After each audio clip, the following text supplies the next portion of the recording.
তো আমাদের দুইটা বাটন লাগবে স্ক্রিনে, একটা হবে ওপেন মোডাল বাটনটা এবং ওপেন সাইড বার বাটনটা, এবং সেটার সেটআপটা আমরা হোম কম্পোনেন্টে করব। তো এটার সেটআপটা আগে করে নেই, তারপরে আমরা এটার ফাংশনালিটির দিকে যাইতে পারি। তো সবার প্রথম যে কাজটা করব আমি সেটা হচ্ছে আমাদের এই ডিভের জন্য কিছু ক্লাস নেমকে আমি দিয়ে দিব যেন আমাদের বাটনগুলা বিভিন্ন পজিশনে হইতে পারে। তো এটার জন্য আমি সবার প্রথমে আমাদের এই ডিভের পজিশনটাকে রিলেটিভ করে দিব। রিলেটিভ বানান ভুল করছি আমি, এন্ড আমি ভিউ হাইট দিয়ে দিতে চাই 100। আমরা যদি আমাদের প্রজেক্টে লক্ষ্য করি কোনো ধরনের চেঞ্জেসই হয় নাই, এন্ড স্ক্রিনে শুধুমাত্র আমাদের এই হোম লেখাটাই আছে। আমরা একটু নিচে স্ক্রল করলে সাইড বার এবং মডেলটাকেও দেখতে পারবো। ভিউ হাইট দেওয়ার কারণে আমাদের স্ক্রিন পুরাটা এই হোম কম্পোনেন্টটা নিয়ে নিছে, এবং এটার ভেতরে আমরা এখন দুইটা বাটনকে তৈরি করতে পারি। সো প্রথমে আমি সাইড বারের বাটনটাকে তৈরি করে নিতে চাই। সো এখানে একটা ডিভকে নিয়ে নিতে পারি এবং এই ডিভ ট্যাগের ভেতরে আমরা একটা বাটনকে দিব। ডিভ না নেওয়া উচিত ছিল আমার, এখানে ডাইরেক্টলি আমি বাটনকে নিতে পারতাম, গাধা আমি। এবং এই বাটনের ভেতরে আমরা একটা আইকনকে ব্যবহার করতে পারি। যদি আমরা লক্ষ্য করি তাহলে আমাদের এখানে একটা বার আইকন আছে, 3টা বার আইকন। এটা আমরা রিয়াক্ট আইকনস থেকেই পাওয়া যাব। সো রিয়াক্ট আইকনস থেকে কোনো একটা আইকনকে নিয়ে আসতে হলে সেটাকে আমরা কম্পোনেন্ট আকারে নিয়ে আসতে পারি। এই কারণে আমি এখানে ডাইরেক্টলি লিখে দিতে পারি FA বার্স, এবং সেলফ ক্লোজিং ট্যাগ দিয়ে দিলে আমাদের স্ক্রিনে একটা বার চলে আসার কথা। এই তো একটা বার চলে আসছে, যেটা একটা বাটনের ভেতর আছে এবং এটাকে আমরা ক্লিক করতে পারতেছি। এবং তারপরে আমি লিখে দিতে চাই ওপেন সাইড বার, এবং দিয়ে দেওয়ার পর বারের আগে একটা স্পেস দেওয়া উচিত ছিল। একটু ওয়েট করে দেখি লেখাটা আসে কিনা। হ্যাঁ, লেখাটা আসছে। এন্ড আমরা আমাদের বাটনটাকে কিছু ছোটখাটো স্টাইলিং দিতে পারি। তো আমি এখানে ক্লাস নেম অ্যাট্রিবিউটটাকে নিয়ে নিব এবং আমি এখানে BTN প্রাইমারি স্পেস দিয়ে আমি এটার একটা পজিশনকে দিয়ে দিতে চাই। সো পজিশন অ্যাবসোলুট করে দিব, এবং অ্যাবসোলুট পজিশন দিয়ে দেওয়ার পর আমি এটাকে টপ লেফট কর্নারে দেখতে চাই। So top -0 start -0 end margin দিয়ে দিতে পারি আমি 3। যদি একটু ওয়েট করি দেখি কি হয়, এবং আমাদের বাটনটা একেবারে উপরে বাঁ দিকে চলে আসছে। এন্ড আমরা আমাদের এই বাটনের জন্য একটা অন ক্লিক অ্যাট্রিবিউটকেও নিয়ে নিতে পারি, যেটার আপাতত কাজ হবে জাস্ট লক করে দেওয়া যে সাইড বার ইজ ওপেন। তো এখানে একটা কোটেশন নিয়ে আমি লিখে দিতে পারি side bar is open. And যদি আমি একটু পেজটাকে রিলোড করি, ইন্সপেক্ট টুলে আসি এবং ওপেন সাইড বার বাটনটাতে প্রেস করি কনসোলে গিয়ে, তাহলে দেখবো সাইড বার ইজ ওপেন লেখাটা খুব সুন্দরভাবে চলে আসছে। এখানে একটা এরর দেখাইতেছে, সেটা হচ্ছে যে the value prop is required for the context dot provider. এক্ষেত্রে আমি আমার কনটেক্সট প্রোভাইডারের জন্য কোনো ভ্যালু অ্যাট্রিবিউটকে নিয়ে নেই। আপাতত এটাকে আমরা ইগনোর করতে পারি, কোনো সমস্যা নাই।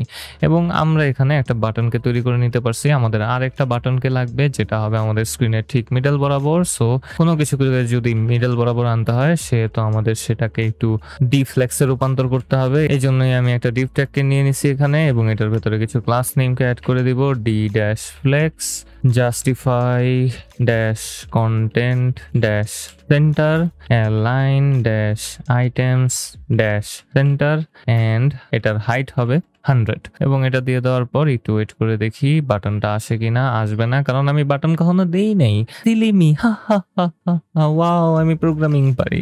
তো বাটন, এবং বাটনের ভেতরে আমি লিখে দিতে চাই ওপেন মোডাল, এবং যদি একটু ওয়েট করি তাহলে আমাদের বাটনটা একেবারে স্ক্রিনের মিডল বরাবর চলে আসছে, এবং বাটনটাকে কিছু স্টাইলিং করা যায়। একটা আইকনকে আমি এখানে অ্যাড করে দিব।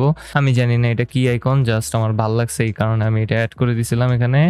FAREG উইন্ডো ম্যাক্সিমাইজ, এই আইকনটা এখানে আপনারা ব্যবহার করতে পারেন চাইলে, কোনো সমস্যা নেই। অথবা রিয়েক্ট আইকন থেকে যে কোনো আইকন আপনারা নিয়ে নিতে পারেন, বাট আমার এই আইকনটা ভালো লাগে এই কারণে দিয়ে দিছি এখানে। এবং বাটনের জন্য কিছু ক্লাস নেম আমি অ্যাড করব, সেটা হবে বাটন ড্যাশ প্রাইমারি, এবং আমরা আমাদের স্ক্রিনে দুইটা বাটনকে দেখতে পারতেছি। আমরা এই বাটনের জন্য একটা অন ক্লিক অ্যাট্রিবিউটকে দিয়ে দিতে পারি। সো অন ক্লিকের ভেতরে আমি একটা ফাংশনকে দিয়ে দিব, এবং আমি একেবারে নিচে চলে গেছি কেন, আই হ্যাভ নো আইডিয়া। এবং এটা হবে একটা অ্যারো ফাংশন, এটাও সিম্পলি লক করবে মডাল ইজ ওপেন।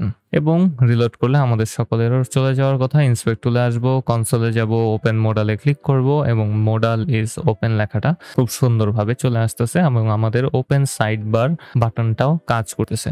এবং আমাদের এই সিম্পল হোম পেজটা এখন রেডি হয়ে গেল। তো এই হোম পেজের বাটনগুলোর সাপেক্ষে এখন আমাদের বাকি দুইটা কম্পোনেন্ট সাইড বার এবং মোডালকে স্ক্রিনে রেন্ডার করতে হবে। তো আমি এখন চাইলে শুরুতে আগে সাইড বার কম্পোনেন্টটাকে তৈরি করে নিতে পারি, তারপর আমরা এটার স্টেট ভ্যারিয়েবল বাকি জিনিসপাতি দিয়ে দিতে পারি।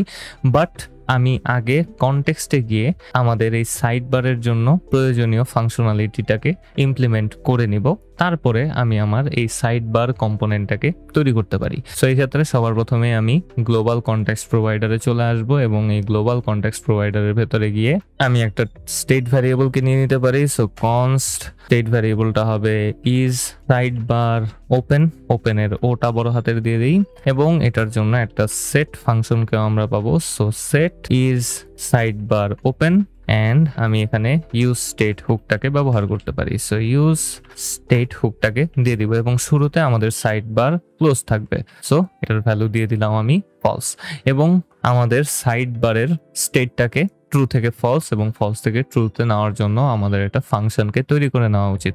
তো আমি একটা ফাংশনকে নিয়ে নিব যেটার নাম দেবো আমি টগল সাইড বার, এবং এটা হবে একটা অ্যারো ফাংশন। এই অ্যারো ফাংশনের ভেতরে আমরা সিম্পলি আমাদের সেট ইজ বার ওপেন ফাংশনটাকে ব্যবহার করে আমাদের ইজ বার ওপেন স্টেট ভ্যারিয়েবলের ভ্যালুটাকে উল্টায় দিব।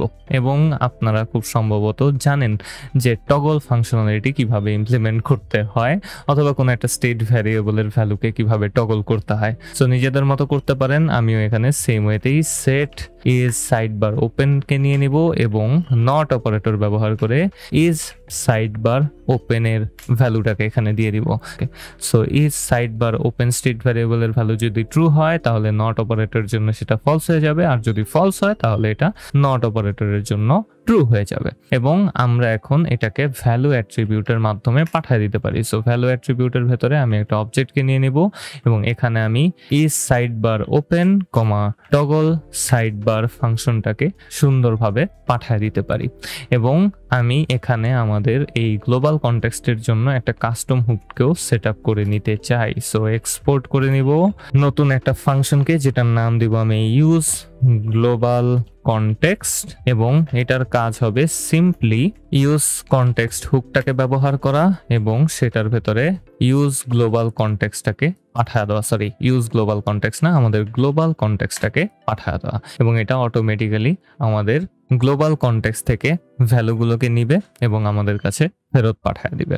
অ্যান্ড আমি যদি আমাদের home.jsx এ আসি তাহলে আমি এখন আমাদের এই কাস্টম হুকটাকে ব্যবহার করতে পারি। So use global context and আমরা এখান থেকে দুইটা ভ্যালুকে পাওয়া যাব। সো দুইটা ভ্যালুকে আমরা এখানে ডিস্ট্রাকচার করে নিতে পারি। প্রথম ভ্যালুটা হবে is sidebar open and second ভ্যালুটা হবে টগল সাইড বার, অ্যান্ড লিখে দেওয়ার পর একটু সিম্পলি ইকুয়ালস টু দিয়ে দিব এবং একটু ওয়েট করব যে সবকিছু ঠিকঠাক আছে কিনা। একটু ইন্সপেক্ট টুলে আসি, সবকিছু অবশ্যই ঠিকঠাক ভাবে থাকবে না, কোনো একটা এরর তো দেখাবেই। এখানে এরর দেখাইতেছে যে ইজ সাইড বার ওপেন হয় খুঁজা হইতেছে না। এর পিছনে রিজন কি হইতে পারে? গ্লোবাল কনটেক্সট প্রোভাইডারে যাব অ্যান্ড আমি ভুলে গেছিলাম যে কোনো একটা কাস্টম হুককে যদি তৈরি করতে হয় তাহলে সেই হুকটা অবশ্যই কিছু একটা রিটার্ন করবে। আমি এখানে ইউজ কনটেক্সট হুকটা ব্যবহার করে গ্লোবাল কনটেক্সট থেকে ডাটা নিতে চাইতেছি, কিন্তু ডাটা কখনো আমি রিটার্নই করিনি। এবং এটা দিয়ে দেওয়ার সাথে সাথেই দেখবো আমাদের এররগুলো চলে গেছে এবং আমাদের স্ক্রিনে সবকিছু ঠিকঠাকভাবে কাজ করতেছে।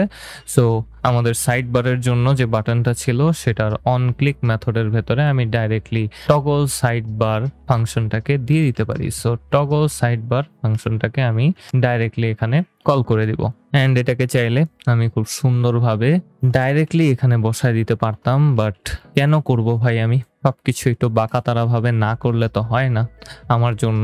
এই কারণেই আমি একটা অ্যারো ফাংশন নিছিলাম, ওইটার ভেতরে টগল সাইড বার ফাংশনকে কল করছিলাম, বাট অন ক্লিকের ভেতরে আমরা ডাইরেক্টলি টগল সাইড বার ফাংশনটাকে কল করতে পারি বিকজ এখানে আমরা কোনো প্যারামিটার দিই নাই। যদি প্যারামিটার দিতে হইতো টগল সাইড বারে তাহলে খুব সম্ভবত আমাদের একটা অ্যারো ফাংশনের ভেতরে টগল সাইড বার ফাংশনটাকে কল করতে হইতো, বাট এখন দরকার নাই। সো এই কারণে ওটা সরায় দেওয়া যায়। এবং আমি যদি একটু ইন্সপেক্ট টুলে আসি এবং আমাদের কম্পোনেন্টে চলে যাই, এখান থেকে এরর দেখাইতেছে, কি এরর দেখাইতেছে আই হ্যাভ নো আইডিয়া, এবং রিফ্রেশ করার সাথে সাথে ওটা চলেও গেছে এবং কম্পোনেন্টসে চলে আসবো এবং এখানে আসার পর দেখবো যে এখন অনেক কিছু চলে আসছে। এখানে অনেকগুলো কম্পোনেন্ট শো করতেছে, এতগুলো কম্পোনেন্টের আমাদের জানার দরকার নেই, আমাদের তিনটা কম্পোনেন্টই মেইন, হোম কম্পোনেন্টটা, সাইডবার কম্পোনেন্টটা এবং মোডাল কম্পোনেন্টটা। তো হোম কম্পোনেন্টে যদি আমি ক্লিক করি তাহলে এখানে খুব সুন্দরভাবে আমরা গ্লোবাল কনটেক্সটকে দেখতে পারবো এবং গ্লোবাল কনটেক্সটে ক্লিক করলে আমরা ড্রপ ডাউনে আমাদের কনটেক্সটগুলোকে দেখতে পারবো। সো কনটেক্সটগুলো কি কি? কনটেক্সটগুলো হচ্ছে এই সাইড বার ওপেন যেটা এখন ফলসে আছে এবং টগল সাইড বার ফাংশনটা যেটা আমাদের এই ইজ সাইড বার ওপেন ভ্যারিয়েবলটাকে টগল করবে। সো ক্লিক করে দেখি টগল হয় কিনা। ক্লিক করলাম, এটা ট্রু হয়ে গেল, ক্লিক করলাম, এটা ফলস হয়ে গেল, ক্লিক করলাম, এটা ট্রু হয়ে গেল। এবং এটাই হচ্ছে মজার বিষয়। সো আমাদের বারবার খেয়াল করতে হইতেছে না যে এই জায়গায় কি হইতেছে, আমরা জাস্ট একবার একটা স্টেটকে তৈরি করছি, ওইটাকে ম্যানিপুলেট করার অথবা চেঞ্জ করার একটা ফাংশনকে তৈরি করছি এবং আমাদের কনটেক্সট ওইটা অটোমেটিক্যালি হ্যান্ডেল করে নিতেছে এবং আমরা ইনশিওর থাকতে পারি যে আমাদের টগল সাইড বার ফাংশনটা ঠিকঠাকভাবে কাজ করবে।